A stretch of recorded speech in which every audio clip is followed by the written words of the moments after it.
Unbelievable!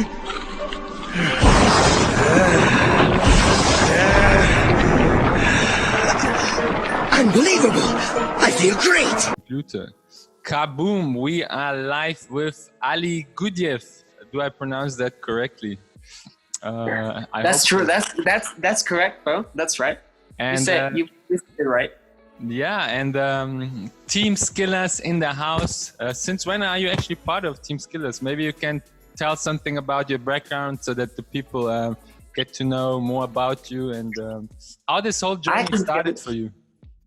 I can tell you I'll try to tell you a story about the boarding and how the Skillaz was created, like as quick as possible. So the Skillaz before was just Skillaz was created by Alex D, and the team was with Tima Isaev, the guy from Russia, Alex Laptev, he's also a guy from Russia, and Slava Kistankin. You know this guy. Yeah, Slava is a legend. Yeah, so they have a team, and I was so young at this time, and I really do remember when Alex Laptev told me that it would be a really good thing if I would become a member of Skillaz, the old Skillaz, and I was so excited and I was so pumped to become a Skillaz member. But then a little bit later, they just split up. And Alex D focused on his main things, and other people, they focused on their main things. So Slava was skipping and tricking, and Alex D said that he's going out of the tricking because he's starting to get focused, more focused on performing shows, dancing, and creating something spectacular and stuff. You know what I'm talking about. So yeah. Then next, I don't remember exactly dates or time, when he realized the video of him right next to the door in Tashkent. It was in his home, and the flow and the movement of what he did was amazing. So this video got like 1 or 2 million views on the Facebook, and he sent this video to a tricking group, Moscow tricking group, and he said that we will have a project in Moscow, and who want to become a part of this project, he need to learn this combination, this combos. And when I seen it, I was one of the first persons who said, I'm down. And I was in my home. So I was starting, and he said, okay, come. And I was like, dope, let's go. And I start to searching for tickets to fly to Moscow. And when I found closer dates, he said that it's too late because I have to be right now in Moscow. And then he brought from Tashkent our other guy, Ruslan, the little one, and they had a project together. They had a project together, and when they done with the project, I came back to Moscow, and we had a big group of people who were thinking that they will be in the Skillaz for a long time and stuff. Who wanted to be a Skillaz members? So there was me, Alex D, Ruslan, Alex Volkov, Stas, Kim, and so that was the first days when we all meet up and how Skillaz was born with new people. And it actually happened 3 years ago. And after this, we start working a lot on our flow, a lot on musicality, a lot on acting, a lot of Alex D was pushing us so hard because Alex D was also my, I didn't know actually, when I see him first time, I didn't know that he's from Russia. I didn't know that he's Russian. And I really love him. I really loved his style. But when I realized that he's Russian, I was so happy that he's Russian. And when I see him in Moscow, that was I was a kid in that time. And it was like that you've seen a movie star, you know? When I've seen Alex D for the first time, I was like, oh my God. So here he is. This is my idol. This is the guy that he's the one. here's Alex D, like the best tricker for me, one of the best trickers for me. And then we became friends. And like a couple of days ago, we were sitting right here in this coach where I'm sitting right now, and we were watching the video.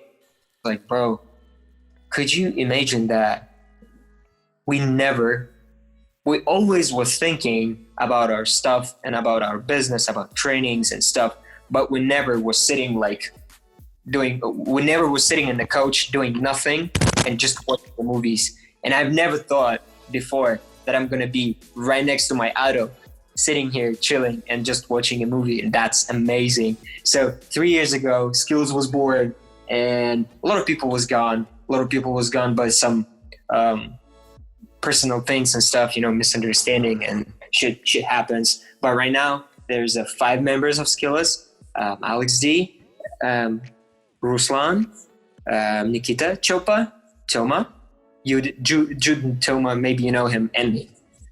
So that's how we born, because we was like he was the leader, and he is a leader. But before, it was a leader, and we was trust him.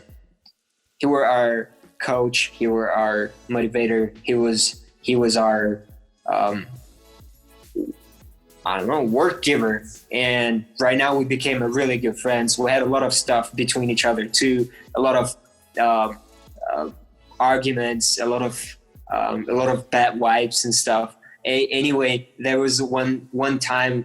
One thing happened that we split up. Me and Alex D. Like, I left the Skillaz, and then we met up in 8 months after. We met up in the United States, and we just talked. And he was like, "I knew it.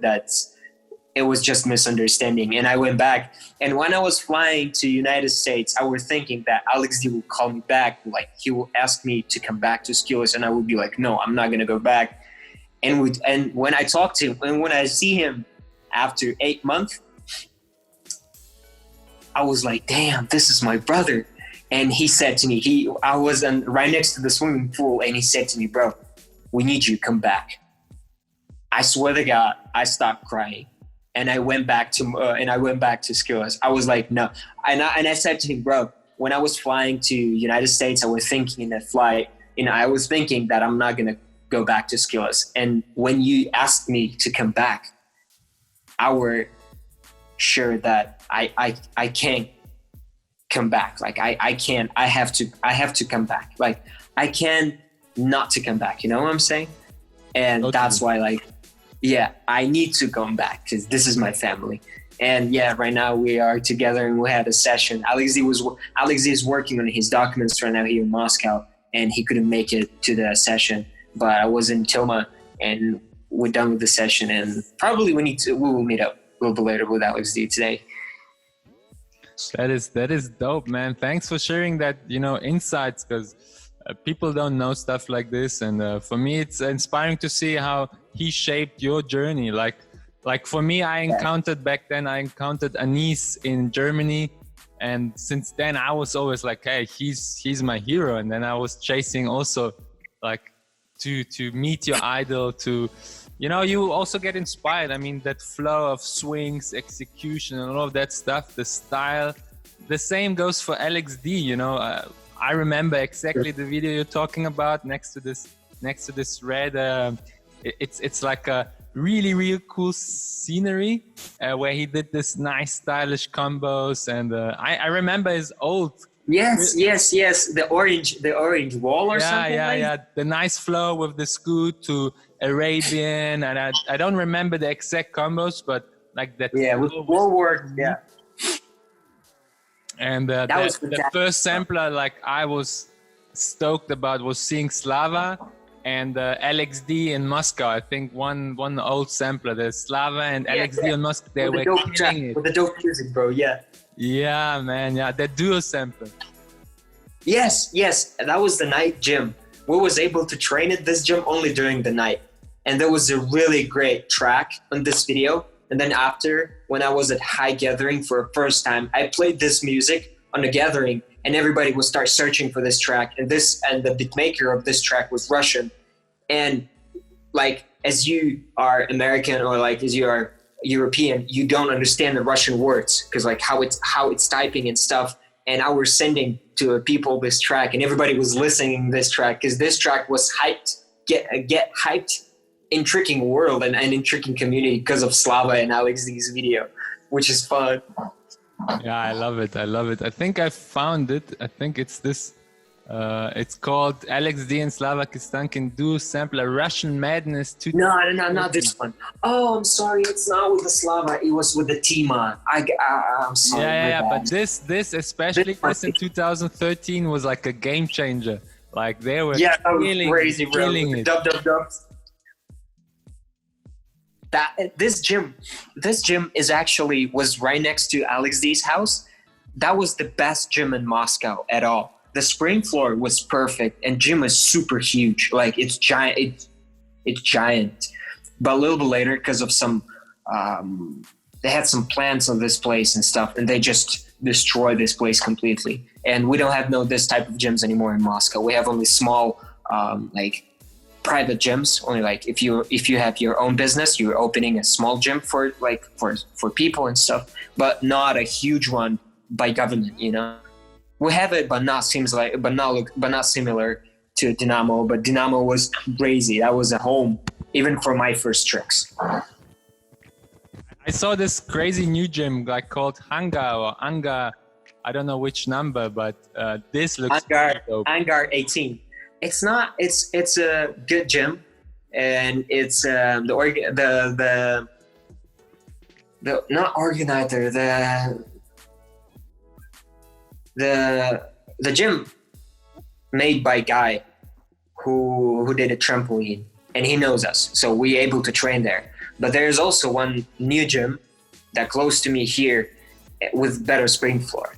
The spring floor in the hangar is pretty like hard, you know. Like before it was perfect, but not anymore. But in a different gym, Your Ways, it called Your Ways, way more better. But we was waiting for when gyms will be open, because it's only today is official day of opening the gyms.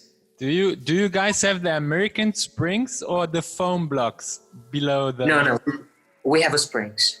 You have the springs. I see. Angar, Dynamo, and in the Your Ways, we always have a springs, because foam. I know that Michael Guthrie's gym has a foam in his small gym, and it's pretty rough. Man, we have the same floor here in Austria. I don't know if you. I mean, you've been in Austria. I've seen you and Anders once going to like an event here, and I saw some footage. It looked pretty cool. Actually, if I still remember correctly, you went live, and I asked you to do like I think a Cork to Cork rodeo or B-twist to Cork rodeo, and then like damn. Since then, I'm like I need to talk to this guy, and that's why I'm so happy to have this opportunity to ask you some questions now, and this just so you can share some personal insights and stuff, you know. Actually, the event in Austria was one of the best events that I've ever had in my life. So for like, just imagine 3 a.m. sunrise, we talking to Alexander Anderson on the spring floor, everybody is sleeping.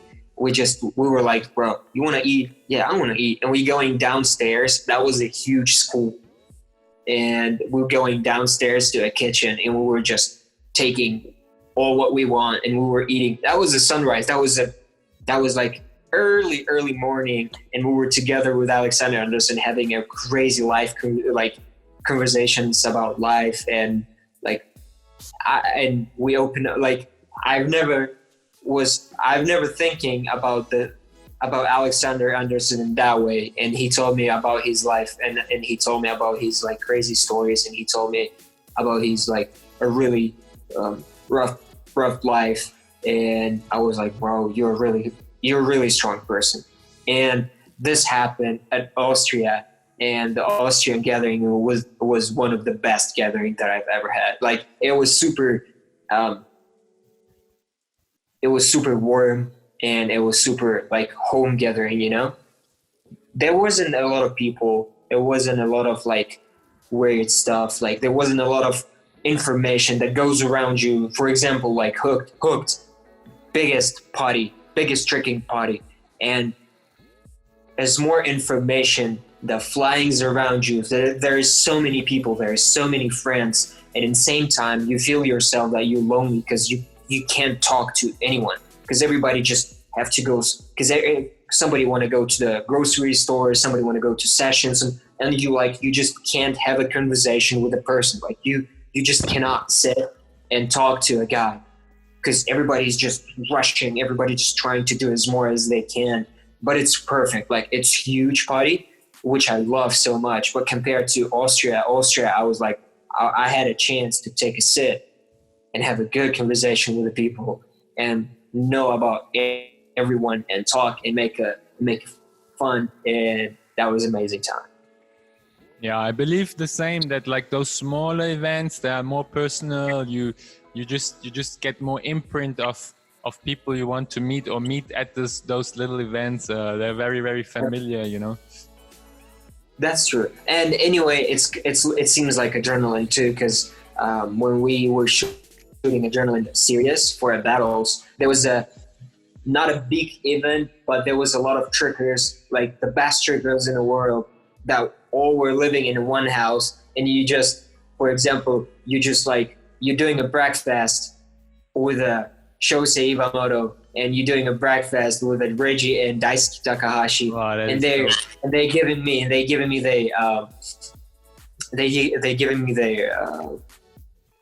noodles, you know, from Japan. They giving me some cookies, and we're talking, and it's hard to have a conversation between each other, but we found a way how to communicate to each other. There's Italian trickers, Japanese trickers, European, Reg Massino, or like Nuri or Rianto, Chris Afonso, Tristan, and like there's so many. There was the main thing for me that I finally saw the trickers from the United States, because I've never seen them before, like Ryan Posse, Matt Milhone, like who was that? Will Conies, Eduardo Ruo Cabra. There was so many people that I wondering to meet, and just having a breakfast, or you have a lunch, or you have a dinner with the people, like, and you just can ask him whatever you want. Like you can talk to him, or like Dubster Gathering when Mike and Maguire invited me to Kansas. Kansas. I were living in his house, and one of the main thing for me was I was so shy to ask Michael Guthrie for advice. Like I was like, bro, I was really thinking that if I want to ask something Michael Guthrie for a tip to my trick, you know, I really need to pay him, because like it's not okay for me just to come to him and he, you know, and just like, bro, can you teach me how to do a TDR? It's super unrespectful for me. And I was like, bro, I want to pay you for a private lesson. And he was like, what are you talking about? You can ask me whatever you want. And I was like, bro, that means so much to me, because the best tricker in the world right next to me, he's giving me his food, he's giving me his bed, he's sharing with me his bed, he gave me a perfect room with a lot of superheroes in it, and he was like, yo bro, you can ask me about any trick, whatever you want. And I'm like, bro, I'm about to cry right now, because it means a lot for me. It means super a lot, because if you're taking something, you need to give back something. Because like if you want to have if you need to have advice, you can give money or you can give something different, but like we can be communicated, we can be helpful for each other. But if you know that you can't do anything but you can pay, it will be better to pay, because it's attention, it's something that you respect in a person.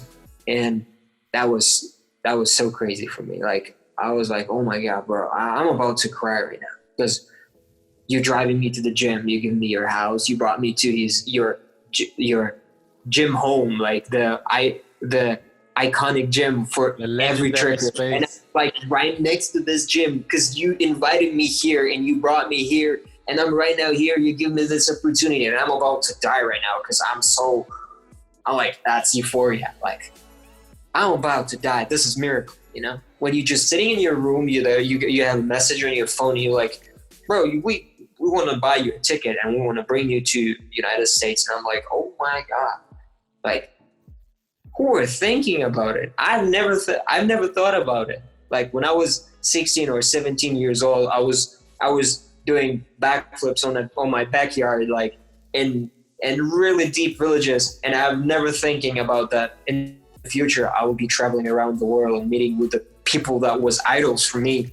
And still, like I'm 25, and a lot of people, I'm looking at him like, oh my God, like he's doing it tricks, and this is amazing. Like this is unbelievable. And I'm just like, I'm sitting right in the corner and I'm like, I'm watching. I'm always watching. I'm trying to record as much as I can. And then I'm coming back home and then I'm watching it like in slow-mo. I'm trying to figure out all the techniques, all the movements. And I was like, oh, that's what he did. Oh my God, this is the key. And I'm going for a session. I'm trying to do this.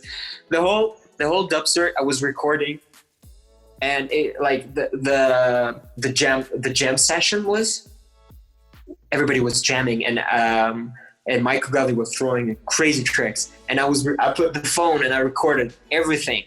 And when I went back, I was sitting and watching the whole video of his tricks. And then I cut it. And then I made it like a small sampler. And every time I was watching and learning myself, you know, every time when I have a mistake, and I was like, what am I doing? And I have to do something. I was re-watching his videos and I was like, oh my God, this is amazing.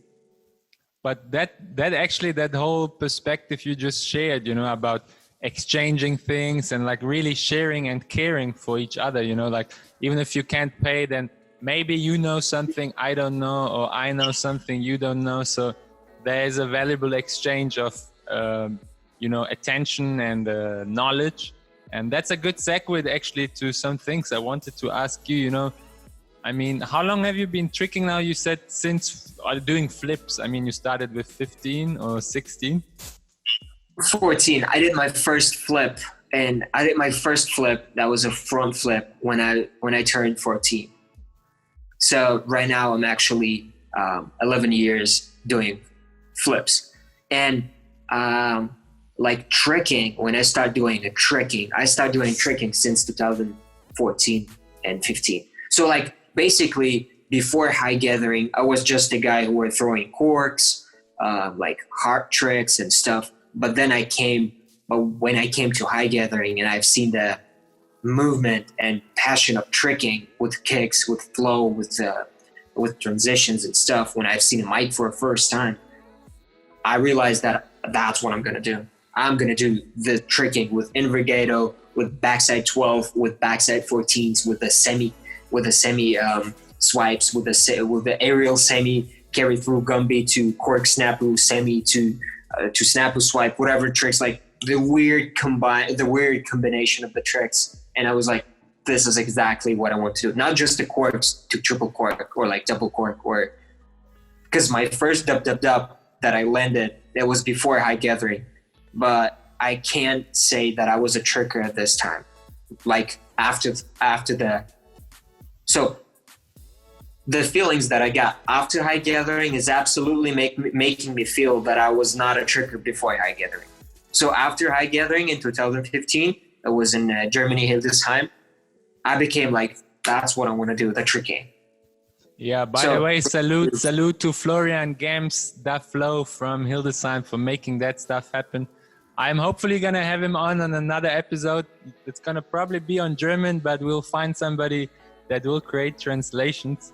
And that touches actually good onto a part, because you said you focused more on swing. So I got aware of your efficient swing style that remembered me about, you know, it's similar to the style from Alex D, and it's but also similar to the style of Anis, because you know when you swing up, sometimes you still have like a little bit bent leg. You know what I mean? Like, yeah, I know, bro. And then I need to know how you trained your corks, and how did it actually got to the shape you have, and you know what you think makes your corks efficient, or how do you approach them, or do you think about spotting? What do you think about your general swings, and what is your superpower, your personal superpower? I don't have no superpower, bro. I have only what I can see right now, it's a lot of mistakes in my elements. But if I would have a chance to go back in past and talk to myself, and I would tell him, don't copy someone. Don't try to do a trick exactly like someone's doing a trick. So you're not the first person who was telling me that I'm looks like a niece, because I have long hair right now, but before, when I was younger, I had a short hair, and everybody was telling me that my style looks like a niece. I swear to God, when everybody was tricking in the basketball shorts, you remember those times when everybody was using, like in Australia, I was using a football pants to be like a niece, and I had a red dress shirt.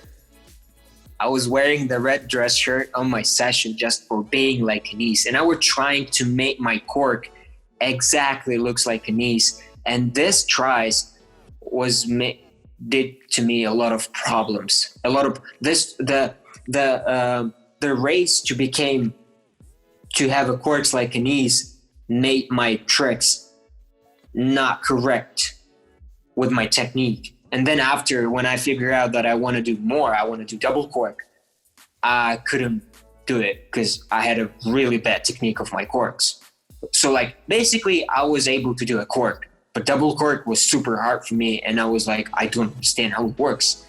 But then when I learned double cork, I figured out that it's impossible for me to do a triple cork because I have absolutely a wrong technique.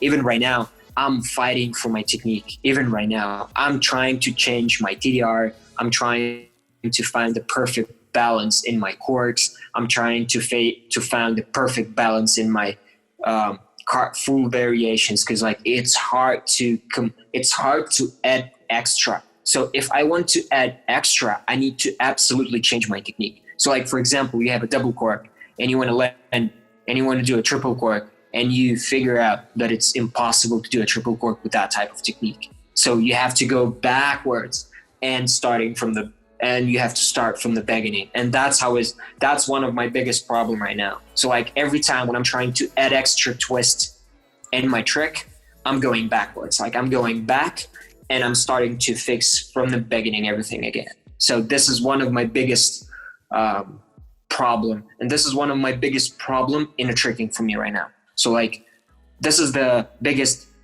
my biggest payment for the tricking that I got.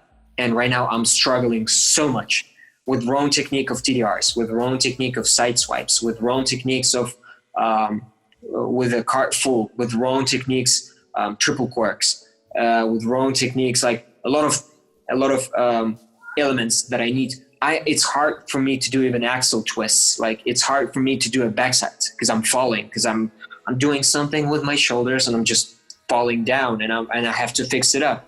It's not even because of my level. It's even if I have a lot of power and I'm able to do this, I'm not able to do this because I'm doing something wrong and I don't understand what I'm doing wrong.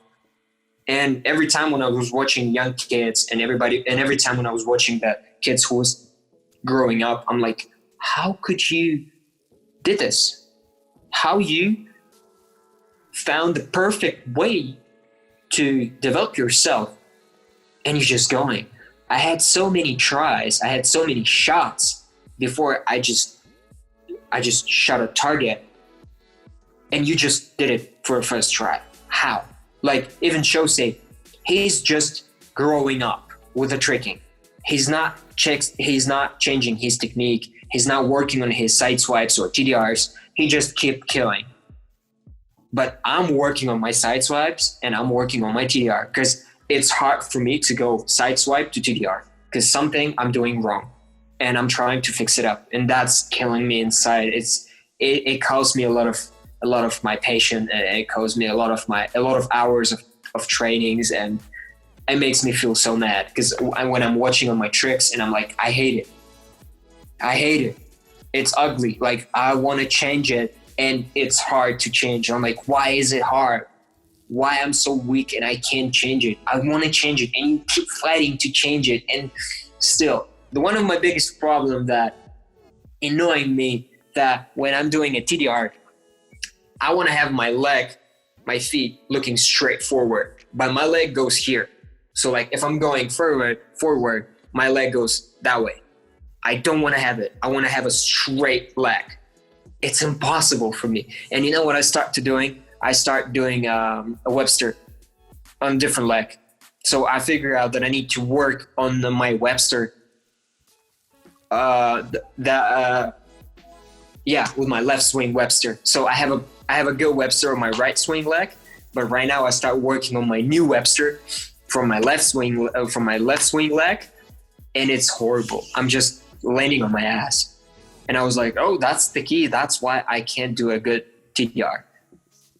So a lot of problems, a lot of stuff. But how I'm trying to fix, the main thing for me, it was a good gainer, not a flash gainer. That was the big mistake when I was trying to explain to people who was asking me. I was like, I'm going by flash gain. No, don't go by flash gain. Try to go with your swing leg and then can you hear me, bro? Yes, you're still on. So if you going with your leg, use your hip. Try to use your hip at the same time. So like follow with your hip, but don't go over yourself like too much, because it's a little bit hard when your hips and legs started twisting here. You have to be like in this position. Like you have to be a little bit to the side and then you have to twist it. So even like a couple of days ago, I was like, oh my God, that's what I'm doing wrong. And I have to go to the gym and change it. And I went to the gym. I did a good snap swipe and I hurt my back. So main key for corks and Alex D corks, for example, that I'm trying to have a good gainer, and I'm trying to focus my twist only around my swing leg. So I'm not focused on my both legs. I'm focused. So like the second leg is not existing for me anymore. So like I'm twisting with my right leg, and I'm swinging with my right leg, and I'm twisting only around my swing leg. So I'm not even focused to get my legs closer or something like this. I'm just swinging and I'm keep twisting only around my swing leg. And in double corks and box cutters and like triple corks, I'm doing the same thing. I'm not focused on a different leg. I'm just trying to get focused on my one leg, and it helps me because I'm like the whole side of the body just getting it's like connected, twisting, and your other leg just going around your leg. So like you twisting and you wrapping your leg. So it seems like you start twisting and your leg just following the twisting after. So like you don't have to work on to cross your legs. I'm just trying to work on my twist around my one leg, like around my swing leg. So that's the key for me. And that's how I fixed my corks. And that's how cork dub or cork dub became way more easier compared to me before. But before I was stronger than right now. I'm pretty much sure that I have way more energy. Do you think about what do you do with the upper body? Do you think about engaging your arms a lot or shoulders, or do you squat and try to spot the floor somehow? You mean about what I'm doing? I'll try to explain that way. So what I'm trying to do. So when I'm doing, I'm trying to be more focused on my swing leg, because my arms are shorter than my leg. And some people are doing wrong stuff because they trying to throw themselves up with the arms. But if you're gonna throw yourself up with the arms, your arms, it's quicker, they shorter and they quicker than your swing leg. So you have to, but corks, it's swing element. So you have to throw yourself with the swinging leg, not with the arms. So what I'm trying to do with my arms is helping me to lean back as quicker as I can. It's not throwing me up. It's helping me to lean back, and then my swinging leg starting to throwing me up, hips, and then my arms helping me to go for a twist. So main thing for me, it's leg. It's not a. Oh my God. You vanished. I'm here. Here we go. I'm here, bro. So the main thing for me, it's a good gainer. So swing elements, it's only about the leg. It's not a. So your arms, it's not main instrument in your tricks. Your main instrument is your swing leg. And I mean, your approach in general when you're doing your sessions, how is your, how do you structure your training? Do you have any particular warm-up schedule, or do you, when you drill moves, I'm for instance, when I want to fix something, like you said earlier, sometimes I have to go back to the foundation and just rework the foundation, make that clean as possible until I go to the next element. Until I even think about doing cork swings, I want to land a cork and a nice eagle so that it doesn't feel that the cork actually feels like a setup. I don't know if you know what I mean. So that just like cork is a setup and you don't need energy for that. So until I'm not at that point, I drill those certain prerequisites. Do you follow like a similar approach, or how do you think, or what do you think is a good way to get consistent, efficient, and floaty? I don't know about floaty, bro. I think floatness, it's only about your body type. So, for example, like, I can say that that I can do floating tricks, but at the same time, it's not helping me to use this in my power tricks. So, like for example, Alex D's double. So Alex D is lower than me. I'm higher than Alex D, but his double corks, when he do swings, they are higher than my swings. So like my extra power and my useful power in tricks, it's on way more lower level compared to Alex D. But Alex D is lower than me. But anyway, I can do triple corks because of this technique. But Alex D is no. But he's floating, like he does it like super high, and he can do like he did a corked up 4 times in a row, like corked up, and he was so high, like his tricks was so high. But it's in same time, it's hard for him to use this floatness in more powerful tricks. And what I'm trying to do when I'm going for a session, I'm just trying to warm up my more problems muscles. Like I know that if I'm gonna go for box cutter, they're gonna hurt my ass. They're gonna hurt my butt cheeks, and I have to warm it up. I know when I will do a kicks, I need to have a good stretching. And I were doing exercises for my spine too, for my neck. I were laying on my back, and then I were trying to put up my legs like above me, and I were trying to put him down right back to me. And I was laying it, and I was laying on my neck, and I were trying to make my spine like goes. I was trying to do stretching for my back that way. And then after, I'm just going for tricking. I can start from a butterfly, or like then B twist, or I can go to dub like for a first try. It depends of your what for you came to a tricking session. Like sometimes I'm coming exactly for one trick. Sometimes I'm going for a session, I have only one trick in my head and I'm just drilling this trick for a whole session. Sometimes I'm coming and I'm trying to do as many combos as I can.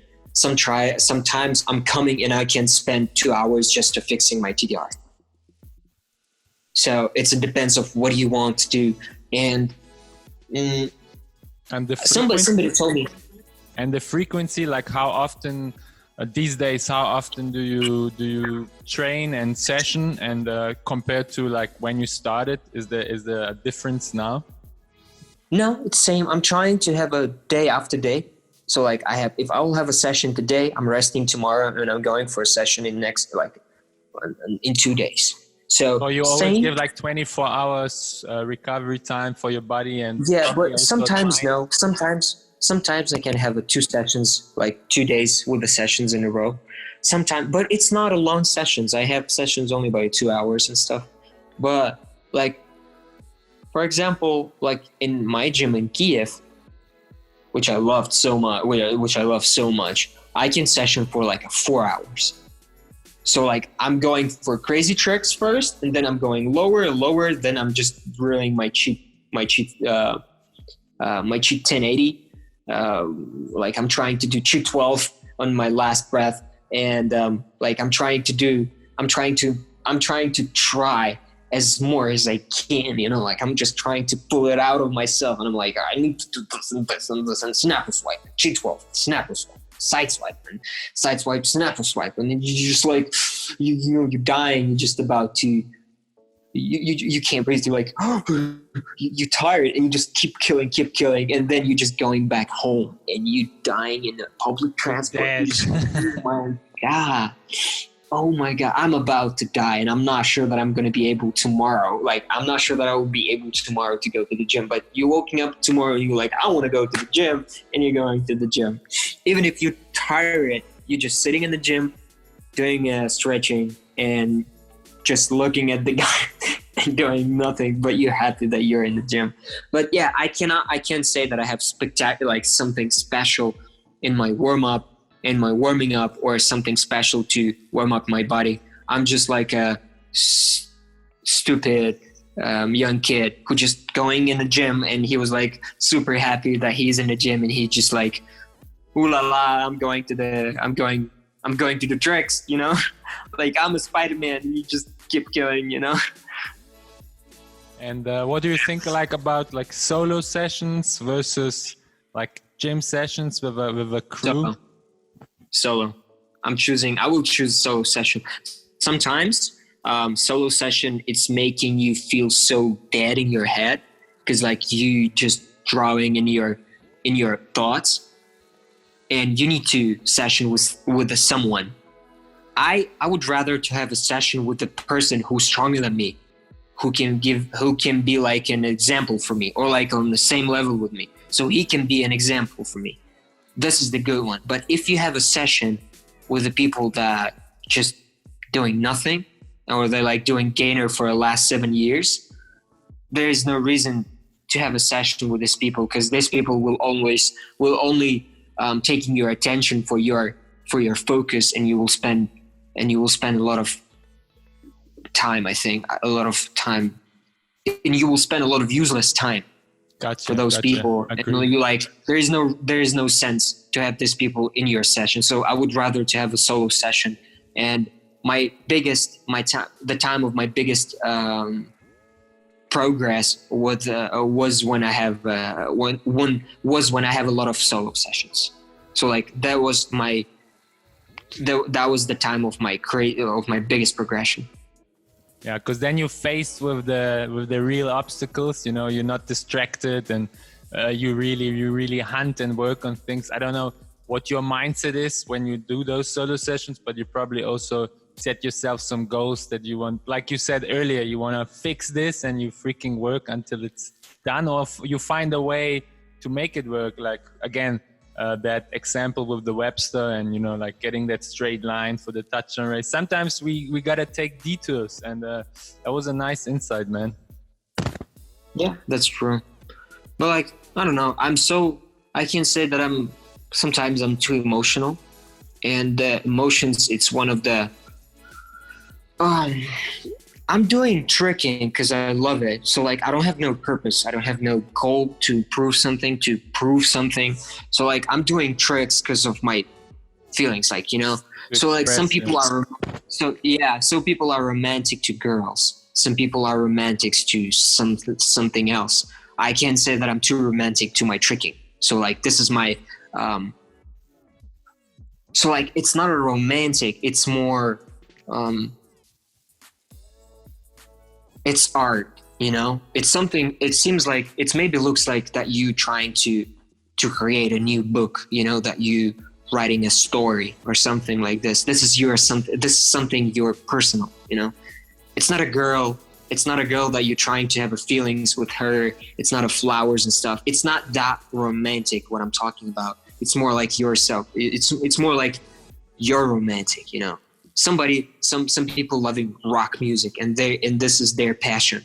Like they love rock music and they feel themselves so perfect in this music. I'm loving my music. So like, and many people, they just don't understand. Like I really love chill music on a session. Even if I'm throwing crazy combos, I love like, this music seems like meditation music, you know, really chilly vibe, really chill beats, really like emotional beats or something like this that makes me feel that I'm that I'm living in my world. And some people were telling me like, yo bro, it's impossible to train with this music. But for me, for myself, I'm feeling myself so focused and so focused on some goals and plans that I want to do right now. And this is my own world, and I can have it only when I'm solo. Yeah. That's great to hear, because just recently I talked to Johannes from Finland, and he said at his best sessions he actually has no music. He prefers to have no music. Yep, that's true. Sometimes you prefer to have no music. So sometimes, most of them sessions, I don't listening music because I'm trying to record myself. So I don't have no two phones, one extra phone for music. I only have one. I'm always have only one phone, and I'm just playing. I'm just putting a phone. I'm recording myself for a whole session. I'm trying to fix every mistake in my tricks. I'm recording my tricks from every angles, and it's impossible to listening your music when you have a phone that recording you always, like the whole 2 hours. So yeah, I'm absolutely agree with him. So like sometimes it's better to session like with no music, and you just like you focus on your thoughts, and it's way more helpful. You know, it's way more helpful for me because some people are rushing like, let's go, come on, you can get, let's go. I'm like, yo, chill. When I'm on the gathering and I'm getting ready for a trick and people starting to tapping on the floor, I'm like, yo, chill, people. I can't get focused. It's hard for me. My engine, it's not the rush. I'm like, I'm not trying to hype myself like, come on, let's go. I can't do that. I need to be like quiet, focused. Peace. Let's go. That's what this is for me. I can relate to that, man. I can relate. Depends though on the energy in the room, but like you must feel ready in your center and your balance, you know, like being pushed into it, it's difficult. So yeah, because even those taps, it's not even helpful for you, because many of people, I think, when they getting ready for a trick on the floor, crazy trick, they're not even paying attention to the taps because they get focused on their head and they're just going. They're not getting any energy of this taps on the floor because they have to be focused here, not outside of their world. They have to be focused more inside of their world, and they're not even paying attention to this taps. And this is pretty strong, I think. Like totally. Yeah. So like, I'm jealous to those people who can be like, who can put a wall in front of them and not feeling everybody. Compare like for me, even when I was at Hook last time, that was so hard for me because I felt so much energy around me. That makes me feel so stressful, my body.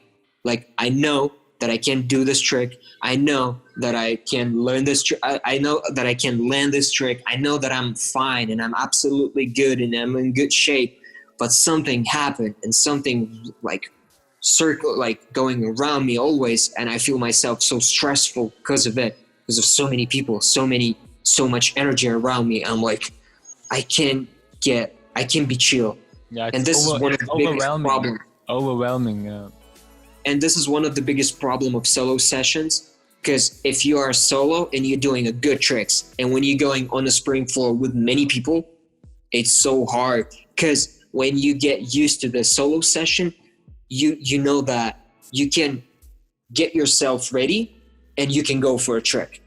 And no matter will go on the spring floor and no matter will interrupt into your vibe and stuff, But when you're unhooked, you have to count a time. You have to be like, you don't have no 5 minutes to get focused for a trick.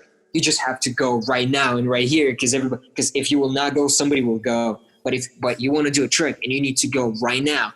But if you're not focused in yourself, you're not gonna land this trick and you're gonna fall. And you're like, what the fuck? Like, why?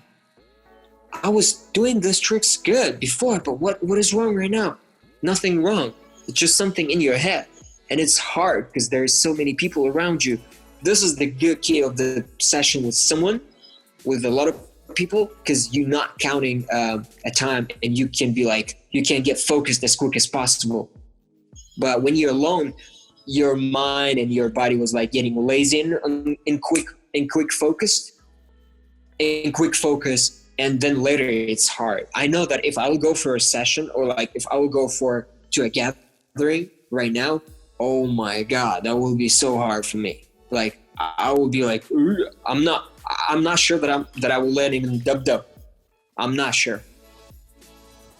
Because I remember even Velu said to me like that what you just mentioned is like so important to have that quick focus, but like you need still that time to focus, that like loading period of it's like a freaking visualization in your brain. He said to me back then in Finland that he thinks he visualized in 3 ways before he does his trick. I don't know if he still does it, but that's how he approached it. You know, he sees himself do the trick, like first person, second person, and then like in the trick with your own eyes locked. Like he goes through those 3 sceneries and then he executes the trick.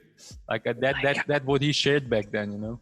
This is so crazy. I never paid attention to that, but I'm doing insane stuff. But no, I'm actually getting focused on the tricks, how I'm feeling it, like how I'm seeing it, this tricks. I'm not thinking about how it looks from the side. I'm thinking about how I'm gonna do this to land this. This is pretty cool. Pretty dope. Yeah, it's interesting. This is pretty cool. Yeah, I love it. I need to learn more about it. Oh my God. What are you actually beside I mean, before we went live and recorded this, you said you're gonna fix your little injury. I call it the little injury because I believe with the shoulder routine, like with that resistance, it is a little injury. With that with the resistance band and with a bit of hanging, I'm gonna send you the link later on. It's gonna be easy and fixed. I'm waiting, bro. But what are your goals like for the rest of the year? Besides tricking, you know, what do you have any like things you're hyped to accomplish or to attack?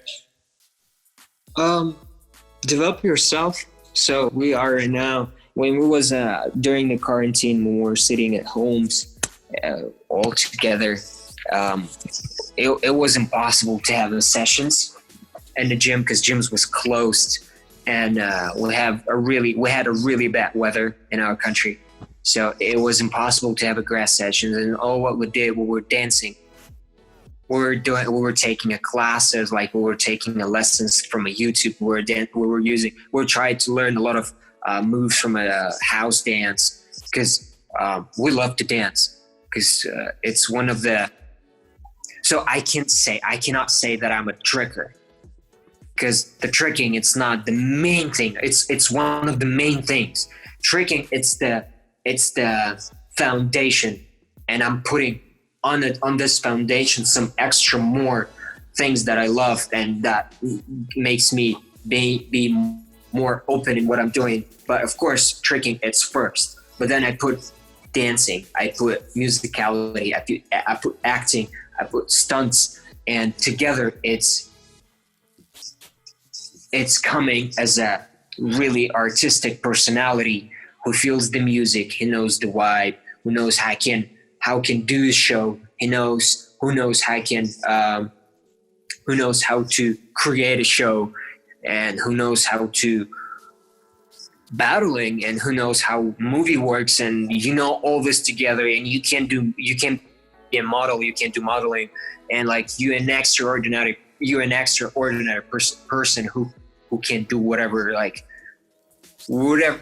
stuff in their ocean, you know, like you're like a fish in the ocean. You can swimming around all this stuff. And my biggest goal, I don't know. My biggest goal, maybe it's develop yourself more and more. And of course, one of the biggest goals, my mom, she is struggling right now because of the virus and stuff of quarantine. She needs my support. And I'm really excited for work that hopefully will happen a little bit later together with a team. And I'm hoping that I will be able to work, and because of this work, because this project will happen, I will be able to help my mom. Because like one of the main problems that hurts me here is my mom right now. And of course, I need to develop myself, and I have to be way more stronger because of this quarantine. Because that was the biggest problem. Like that was one of the craziest problems, like of all the time. Like the whole world was sitting in the house, was sitting in the home, was locked for like, it's never happened before. It's only first time in the world. Like the whole world was blocked and everybody was sitting in their houses and shit was crazy. And of course you can't give up. You can start being lazy. You can start being like, you know, you can start crying, not crying a lot. You can start talk a lot of sad stuff like, oh, maybe it's not going to happen. Maybe it's useless. Maybe it's not worth it and stuff. And of course we have to be stronger than it and keep killing and keep going no matter what is going on. We are together here in Moscow, and I'm probably sure that everything will be fine. And main goal, of course, is how to help my mom right now and being together with my team and develop ourselves. I want to go to Tashkent and meet up with Ruslan and Nikita to be together, to create something together, because we are apart right now. They're here in Moscow, only me, Ali Z, and Artyom, and it's hard to be to do something because we are separate right now. But after when we'll be able to travel around, we'll fly. Definitely we will go to Tashkent to be together, and then we'll go to a project probably. Maybe, I don't know. We would love to go to United States and battle. We would love to start shooting our projects, like beautiful videos and stuff with a scenery, with the idea and stuff. I don't know, something crazy to create, you know. Maybe we'll open a YouTube, maybe we'll open a gym, and we'll see in the future what's going to happen. And of course, tricking, bro. Of course, being able to trick and breaking my limits. I got you, man. I got you. I agree with that. We gotta be strong. We gotta be stronger now, actually, out of this whole crisis that is happening. And that's why I started a whole, you know, podcast series, or just generally the whole platform I'm doing on. I mean, Skillaz was always an inspirational thing for me, because I mean, your crew, you know, the crew Skillaz is just leading in that field. You know, it was always a influential part, and a lot of viral videos, and I'm looking forward to more creations, and I bet everybody that is watching this or listening to this is also looking forward for more creations from Sure. Can I say something? Yeah, you can. Bro, I'm not sure that it will be hopefully this, what I will say right now, it's not going to be too mean and stuff, but when I've seen it first time, do you know, of course you know Justin Bieber, and he had a Purpose tour, and in his tour was Kyle Cordova with Rudy Renan. Yeah. When He was in Cape Town. That's where I met again with Kyle Cordova, Rudy Renan, and the whole gang. When they went to Cape Town, it was crazy. It was crazy, man.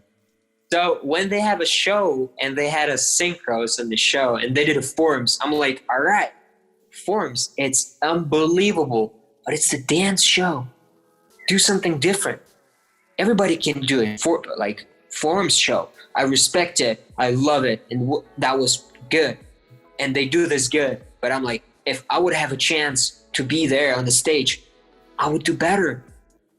I have different flow. I have way more cooler flow and stuff. And that was actually those times when I became a Skillaz member. And the Skillaz for me, it's not it's not from the guy who, it's not what I'm saying from the guy who's a part of Skillaz. It's just my meaning from the side. The Skillaz gave a new generation. The Skillaz gave a new way of tricking, and the Skillaz gave the pure road for trickers to go out of the community. Because if you are in community and you are famous in community, this community and this fame is not going to give you nothing. You are just in a community. You need to use your fame and go out of the community and invite more people out of the community. So if you will go out and invite more of people out of the community, tricking community will become bigger, and everybody will know about the tricking, and everybody will be like, oh, I know what it is, because a person who went out of the tricking community and who showed the tricking on the same language what those people speak, you know? So like if you would go, for example, on the grass and you would do a triple cork, or like if you would go on a stage and you would do a triple cork, only crazy trickers, only like good trickers will understand what it is. Because even beginners, they don't understand that was 3 or 2, because like they're more impressed by the backflip. Yeah, so like if you can't, so like the style, it's not a triple corks, it's not a crazy stuff. The style, it's more in your, the style is, it shows more in your basic tricks, your pure tricks, your pure basic tricks with your body shape. So like if you have your body type like this and you have your basic tricks perfect, this is the style. The style is who you are. The style is how you're using your body, and this body does perfect tricks. So this is the style. Style is not a b-boying, or it's not a footwork, or it's not a floor work. Style, it's how you do this, because people know that it's clear, or people know that it's dirty. Like if somebody will do a side swipe, it will be like, yes, this is crazy combo. But everybody knows that this side swipe compared to Anis side swipe is dirty. Like it's not a side swipe that Anis does. It's just a setup. It's not an element that you can take out of the combo and it will be like perfect. For example, Michael Guthrie. Totally relate to that, man. I know what you want to say, because the three amigos said it nicely, and it comes from John Valera, and I will never forget this quote when they said, "It's not what you do, it's how you do it." And this really sums it up, man. I can. There's one more word, bro. There's one more thing from SBR crew, the B-boys from California. They said it's not about winning. It's all about shining. So it's not about win. It's more about how you're gonna shine. People remember you when you shine. And if you're going out of the community and you can talk on the same language with the people, and you can invite them in the tricking community, and tricking community will grow up, and tricking community will have more gyms, will have more attention, will have more orders, like for movies, for TV shows, for music videos and stuff. But Skillaz gave to a trickers a simple, pure way to go out of the tricking community. And if you would see a trickers who does performing on stage, they doing on the way that was created by Skillaz. The whole movement and whole vibe of what they doing on the stage, it seems like Skillaz, because they were seeing it by Skillaz, and they did it because it's simple, it's basic, and it's cool. It's not something crazy. It's just fucking blaster scoot to full landing, cross standing, like you cross stand up. Nothing crazy, but it's flow. It goes out of your heart.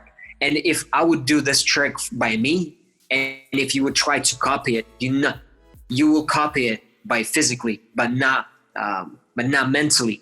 Like mentally, the vibe of this trick will be different, because this is my vibe, not yours. But you can do the trick with your vibe that will be completely different if I would try to do this like you.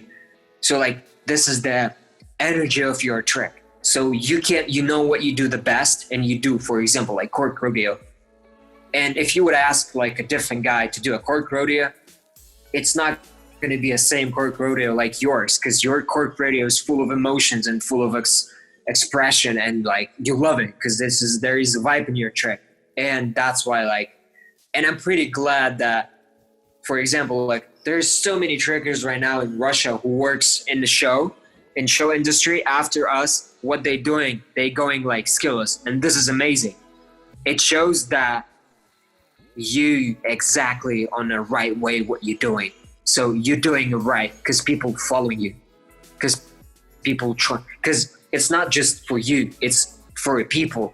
Of course there's some problems and stuff when people acting that, oh, this is my style and I create it. And of course, if I would see the person who does same stuff that I'm doing after when I post the video, and he will be like, this is my stuff, I created, I'm like, fuck you, no.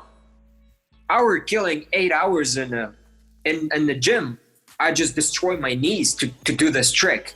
I was creating this trick 8 hours at night together. We had blood, sweat, tears, like we were going crazy on this trick. We created, we posted, and then you just seen it, you just retry it, you just copy it, you're just trying to do this, and you're like, this is my style. You can do this trick with no worries. You can do this. We created. You can, but don't say that it's yours. Credit needs to be done, man. I agree with that. Yeah, you know? like the style, the bite. It's not when you're biting a trick. The bite, it's when you're trying to bite the flow and energy of the personality of person. So like if you have, for example, you're doing a hook, side swipe, TDR, cork, shirk, and landing with your flavor, like with your energy, for like your character, your movement. Exactly. You're like bah, your own character, your own. Yeah. Like even if you would put some of you guys in like a suit where somebody doesn't see your faces, people would still know who is executing those tricks, and that is for me like a big thing. That is, I always. For example, you do tricks, you land it, and you like bam. Boom, boom. This is your vibe.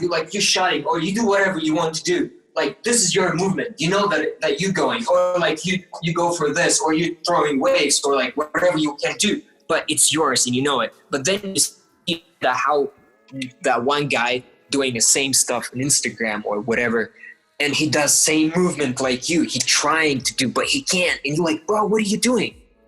Try yours. Yeah. Try to do yours. It looks stupid. It looks stupid. And then if somebody will see you, and then if somebody will see me, the quality of your vibe and your combo, it's getting lower. If somebody will see his video first than yours, somebody will look at this and he will be like, this is bullshit. And you're like, why you do this? This is my food. This is my product that I did, and let people see it, my product, not yours. So you're trying to hype your ass because of me? Create your own shit. I give you the idea. So feel yourself. Don't try to. But that's the point, man. You opened up a way, and people should appreciate that. And I totally agree with those guys that just copy and try to claim. I mean, that's you will find that in every field, every movement field, every industry, copycats. But at the end of the way, Bruce Lee said it nicely that the hardest thing is really to express yourself 100% from within, honestly. And that's the thing. You just open up a way that, people can include, like you said earlier, like it doesn't matter what you do, breakdancing, parkour, free running, tricking, dance, skate, whatever it is, dancing, ballet. You put it Sorry, together, bro, I'm listening to you. Easy, but you just put it together and you create your own sauce, And that you said it nicely, man. I totally relate to that, man. Are you still on? Yes, I'm here, bro. Okay, cool. And what else want to say, man? How do I want to end this up? Because I just want to finish it with one little thing you mentioned earlier is we're in a crisis, but the crisis opens up opportunity to get back stronger. And that's what I'm doing with basically this project, what I've started, is to share and care for each other and make this decade legendary, man. And I appreciate the value, you know, you shared with me today. And now I have some things to process and think about. And I'm opening up this for everybody, you know, because we got to be brave now, for not only for our own benefit, but for the benefit of the people around us, our parents, family, friends, communities, whatever, you know. And I want to share this because it's new technology. Not only like this is now great, you know, I can talk to you, we share some thoughts, we show some visual stuff, but also like in terms of internet and technology and financial stuff, we can learn from each other and help communities around the world. So that's why I started this podcast, to exchange knowledge, share knowledge. And on hyperbolic2020.com, you can actually find this browser with which company I partnered up with. It's called Brave. It's Brave browser. You can use it, you can download it. It's kind of the same thing as Chrome, but way superior and without all of that tracking and useless advertisements. And you get actually rewarded for using that browser. So when you see advertisements, if you decide to click on those advertisements, you get money. Basically, you get BAT token rewards, and you can collect them and donate them to everybody you value their work. You know, like I could basically, if you do a freaking Cork tutorial or whatever, you know, on your YouTube verified channel, I could send you money directly, like no freaking bank, no PayPal, no nothing. This is a really good idea, bro. It comes instantly, and that's the whole thing, you know, just to support communities and give power to small communities in this decade of a crisis. And I had this of the beginning of the year, and I thought, damn, I really want to help others to get aware of this new technologies given. I mean, even Joe Rogan did a podcast just recently talking about the use of Brave. He uses for privacy reasons. So basically, if you use the browser, you can surf privately without Google or Mozilla and all of that other crap and tracking. But also, as I said, the reward system is amazing. And you mentioned it earlier, man, it's about attention. So if we see advertisements and if we decide to watch them, we should get rewarded. And that's what Brave does. For every advertisement you see, you get rewarded in this local cryptocurrency. You can see here, for instance, I don't know if you see my screen. Yeah, I do, but it's pretty small. But I do see. It's fine, but you see, for instance, it's not a lot. It's just the beginning of the year. I don't know. I saw 100. Not the beginning of the year, beginning of the month, I saw like 100 something advertisement, and it's maybe $2, whatever. But imagine now everybody in our community, if it's just 1,000 people and everybody collects $5, surfing on their phone using the browser or surfing on the laptop using the browser, that's $5 by 1,000 people, that's $5,000. So you could pay somebody a flight to an event, you can help whatever, you can pay some for gym access for athletes you like, that say, okay, you get free gym access, here's the money from the community. So it's a great way to help each other without borders, without fees, and it comes not from your pocket, it just comes from the attention you give on the internet. So I don't know, I usually do a challenge I try to do a challenge at every end of the Hyperbolic cast. The last challenge was the 100 corks a day challenge given by Matteo, because he said this crazy story that he actually, the one day he went out and he did 100 corks, he couldn't walk for 3 days. And I said, everybody the first person that completes the challenge puts it on a verified. So how you actually get verified, you download the browser, you just get verified on YouTube. And if you upload that YouTube video, Hyperbolic challenge 100 corks, the person gets 20 BAT token. That's like $5. It's just like a little reward from my side. But I want to show that I can help people too, because it's not my money. It comes directly from the partner, you know? So, and I want to create more challenges. And, you know, maybe we come up with something we can share with the community after this talk. Maybe you have a thought process. With Ethan Turner, I said the first person that actually creates a 3-month sampler. So footage from not older than 3 months. uploads it on the YouTube verified Brave account. Then we vote by the community. I again want to donate 20 BET token for the first sampler that gets voted the highest. You know, like small little challenges. Yeah, and we have to do this challenge together. Yeah, we should. I mean, I would love to come up with something. We don't have, it doesn't need to be now.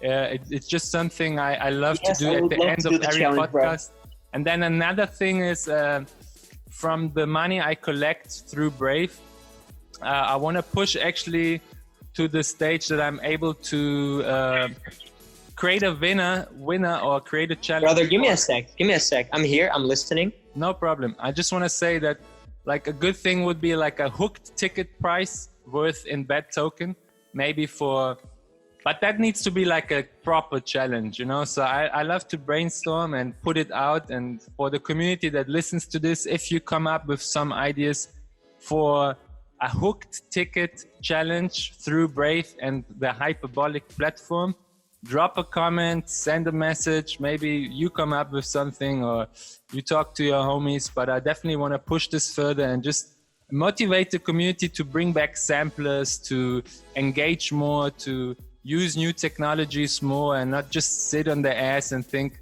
the crisis is there to, you know, just cry at home and do nothing. Actually, we can do way more. And the proof that we now talking together, and I never met you actually in real life, and the vibe is good, and you know, so this now is not a crisis. It's actually the best opportunity to push things in a positive way and regroup. You know, we now have time to come up with new ideas, with new ways, and that is just my way I found to push positive movement in all fields. It's not just for tricking, you know.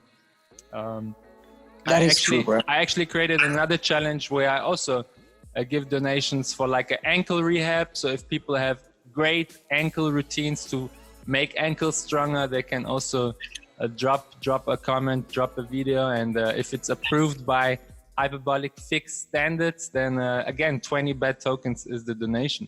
So yeah, I don't want to force you to come up with something now. I just wanted to put it out that everybody that listens to this episode has also a chance to think about it and become part of it, man.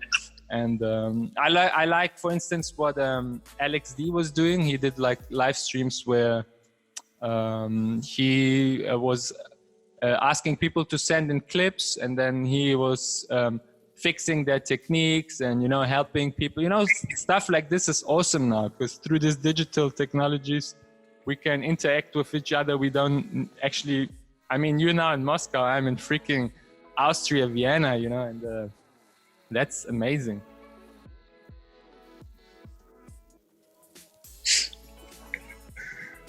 Yeah, bro, I got you. Sorry, here. There's this all good messages and stuff. Oh my God.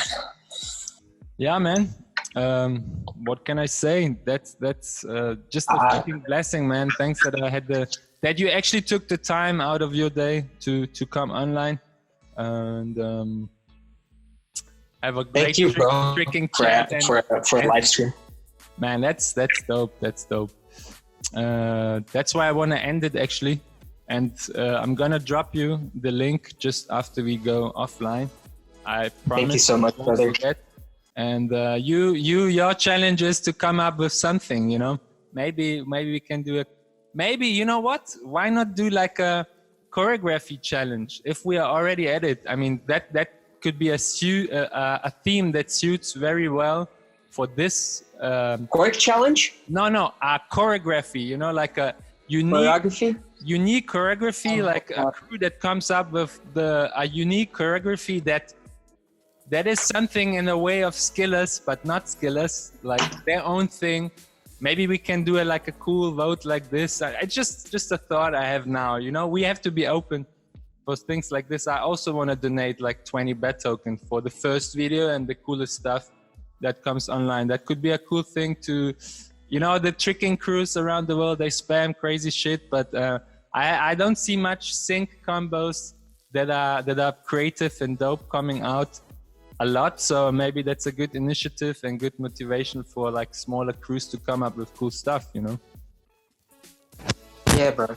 I think we'll try. Let's be in touch. Let's keep in touch, For sure. and let's figure out the challenge, because I'm a little bit injured right now, and it's hard even to do a choreography right now. I need to get back. No, it doesn't need to be you, man. It's like for everybody, you know.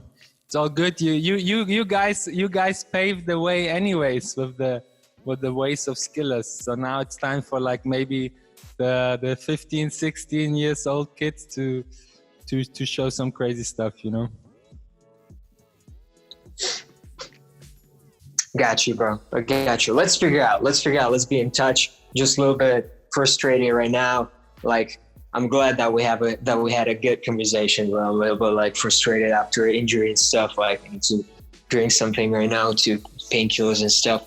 And let me fresh all the conversations that we had, and I'll come to you with the upcoming idea, with the new idea about the challenge and stuff. And we can talk even like personally about the stuff what you were showing me right now. And because there's a lot of information that I said, For sure. Yeah, and like how it's so hard to think and create something. So, bro, of course, let's keep in touch, and we'll figure out in the next couple of days what we're gonna do in the challenge and stuff. No, I just wanted to put it out there. But if you take painkillers, then also for everybody that's listening, like CBD. I don't know. I would rather. Listen, CBD, and if you like eat some food, if you add pepper and turmeric powder, like turmeric powder and pepper. We actually don't have a CBD here in Russia. Yeah, maybe you Russians are a bit tight with laws and stuff, I heard. Yeah, we don't have it at all. So like, it's illegal here. But then definitely you will have turmeric and black pepper. If you add that to every meal, man, it does wonders really for inflammation and stuff. That's just a little thing I wanted to put out. Maybe it will help you long term and everybody that listens long term. And man, again, one love. Thanks for having a chat with me. Thank you so much, That bro. was amazing. Thank you so much. Amazing, man. Like really, I appreciate that you asked me for interview. I haven't given an interview for a really long time, and like it's kind of weird for me. Like if somebody asking me for an interview, I'm like, why are they asking me an interview? Like, what I'm gonna say? Like, what? But some people are asking me a really crazy like questions and stuff, and I appreciate that you asked me, and I was glad to have a conversation, bro. And thank you so much for calling me. A blessing, man. One love. We stay in touch, and a shout out to Moscow. Thank you, bro. Keep safe, keep strong, Man. keep training, and let's keep in touch, bro. Let's keep in touch, and let's make this everybody. Yeah, thank you let's make this 2020 legendary, bro. For real, for sure, bro. All right, peace. out. Much love. Much love, Let's man. keep in Peace. touch, bro. Peace out. Ustami mala, padna